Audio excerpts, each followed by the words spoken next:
Here is your full Wrestling Zone 1 script. OMG, OG Bloodline members betray Roman Reigns and join Solo Sikoa at WWE RAW. They looked Roman Reigns in his eyes. They stood by his side through wars, through blood, through family, and then they stabbed him in the back. Let that sink in for a second. We are not talking about strangers. We are not talking about enemies who snuck up from behind. We are talking about the same people Roman Reigns sacrificed for, the same people he put food on the table for, the same people who were supposed to be his family, and they chose Solo Sikoa. They chose the man who disrespected the tribal chief, who stole the ERUPTS, who tried to burn the entire bloodline legacy to the ground, and they chose him. If you are not furious right now, you are not paying attention. Because what just happened on WWE RAW is the kind of moment that doesn't just change a storyline, it changes everything. And I need you to stay right here with me, because by the time we get to the end of this video, you are going to understand exactly why this betrayal was a long time coming, why the signs were there all along, and what it means for the future of the most powerful faction in WWE history. But first, drop a comment right now.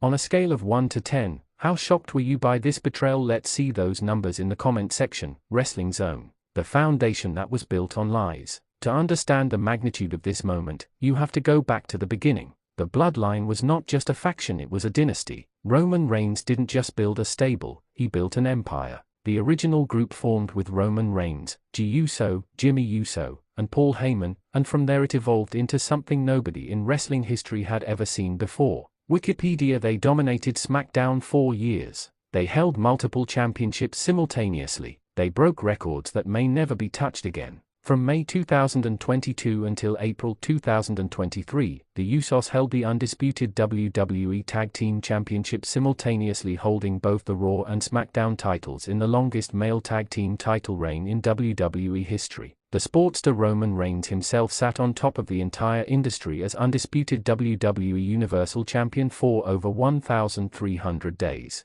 This was not just a faction, this was a regime. And all of that, every title reign, every moment of dominance, every time they made the whole locker room bow down, was built on one promise: loyalty to the tribal chief. So tell me, how does loyalty just evaporate overnight? Here's a trivia question for the comment section: which Bloodline member was the first to ever betray Roman Reigns? Drop your answer below. The cracks were always there. Let's be real with each other. Wrestling Zone. The signs of this betrayal were hiding in plain sight, and most people ignored them because they didn't want to believe it. But we don't do denial here, we do truth. When Roman Reigns disappeared after WrestleMania 40, the Bloodline was at sea. In his absence, Solo Sikoa stepped up and placed the ERUPTS around his own neck, becoming dangerous and unpredictable, bringing in Tamar Tonga, throwing out Jimmy Uso, and putting Paul Heyman through a table. The sportster Solo didn't just fill a vacancy, he declared war on Roman's legacy. And what did the OG members do? Some of them hesitated, some of them wavered. And that wavering was the first crack in the foundation.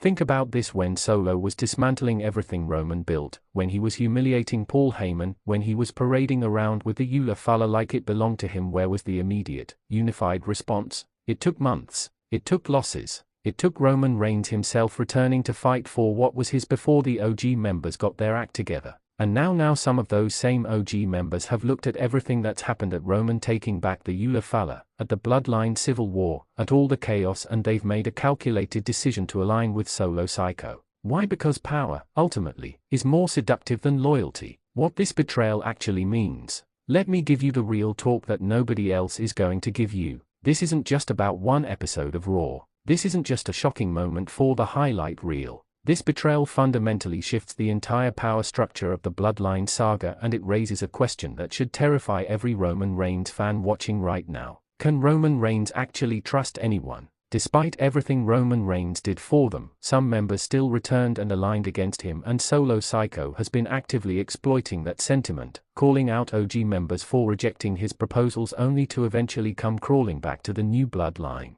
Sportskeeda Solo Sikoa has been working the psychological angle masterfully. He's been planting seeds of doubt. He's been whispering in ears. He's been reminding everyone that Roman Reigns, when he had all the power, was not exactly the most generous man at the table. And that is the most dangerous weapon Solo Sikoa has ever wielded: the truth about Roman Reigns' past. Because here's the thing: Roman Reigns was not a saint when he was tribal chief. He bullied G Uso. He manipulated Jimmy Uso. He used Sami Zayn as a pawn. He treated Paul Heyman like property. Roman Reigns demanded acknowledgement from everyone around him, and when people didn't deliver it fast enough, there were consequences. Solo Sikoa watched all of that, and now he's using it as recruitment material. Comment below, do you think Roman Reigns' past treatment of his own family made this betrayal inevitable? I want to hear your honest opinion. The traitors and their motives. Now let's talk about the people who actually made the decision to cross the line. Because every betrayal in wrestling history has a reason behind it.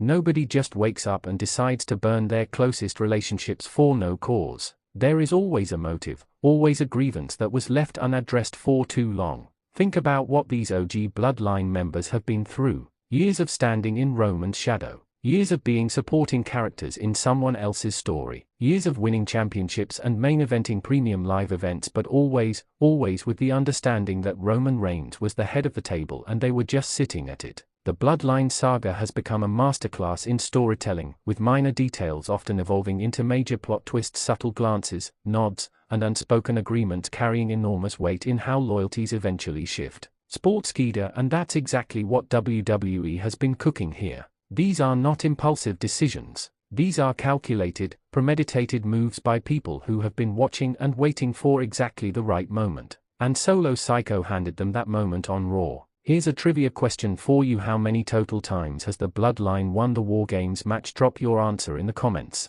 Roman Reigns' worst nightmare is now real. After WrestleMania 40, Solo Sikoa took control of the Bloodline and added Tamar Tonga, Tonga Loa, and Jacob Fatu to his faction. While they initially failed to help Solo defeat Roman Reigns when it truly mattered, the faction has continued to evolve and accumulate dangerous bodies. Sportskeeda, and now with OG members defecting, Solo Sikoa's faction just became exponentially more dangerous than it has ever been. Roman Reigns built his entire comeback narrative on the idea that the original family was unbreakable, that blood was thicker than everything, that the Ulafala meant something sacred that Solo and his imported Tongans could never replicate. And now that narrative has been shattered, because the people who were supposed to prove that the OG Bloodline was superior, the people who were supposed to stand as living proof that Roman's version of the family was the real one, they just walked to the other side of the ring and stood next to Solo Sikoa. Do you understand how devastating that is for Roman Reigns' entire identity in this company? This isn't about championships.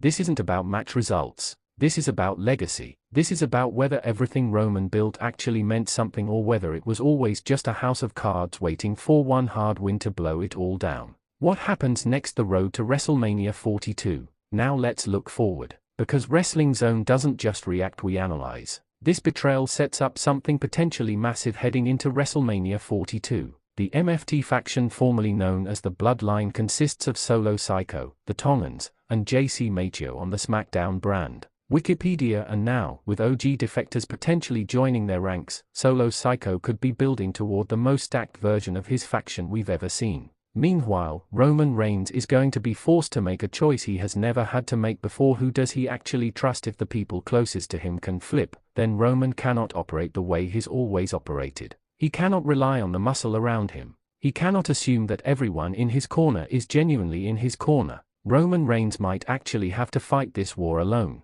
And that is a version of Roman Reigns we have never truly seen: vulnerable, isolated, and forced to prove that he is the tribal chief, not because of the people behind him, but because of what he himself is capable of. Here's my question for you: do you think this betrayal actually helps Roman Reigns in the long run by forcing him to become a lone wolf, or does it destroy his chances against Solo Sikoa? Tell me your prediction in the comments below. The verdict: WWE did something right, but it's going to hurt. I'll give WWE credit where it's due. This is strong television. This is the kind of storytelling that keeps the Bloodline saga relevant years after it should have run out of steam. Taking OG members and flipping them to Solo's side injects fresh energy into a feud that needed a new chapter desperately. But here's my concern, Wrestling Zone, and I need you to hear me clearly on this. WWE has earned our skepticism.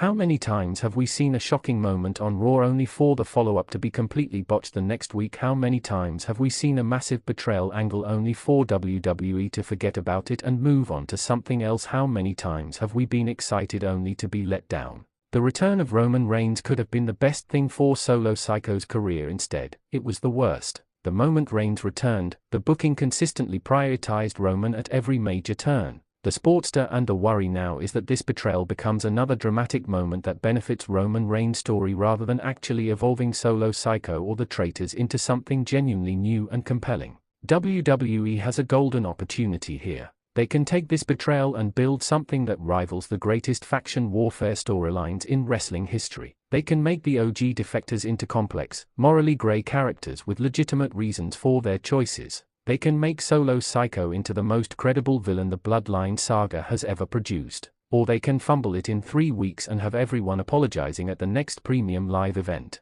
Which do you think it's going to be, WWE booking gold or another disappointing drop-off? Let me know in the comments, and while you're down there, hit that like button, share this video with every wrestling fan you know, and subscribe to Wrestling Zone 1 because we do not miss a single beat in this business. The Bloodline is broken, the betrayal is real, and Roman Reigns for the first time in years might genuinely not know who he can trust. This is far from over. Wrestling Zone 1, we watch so you don't miss a thing.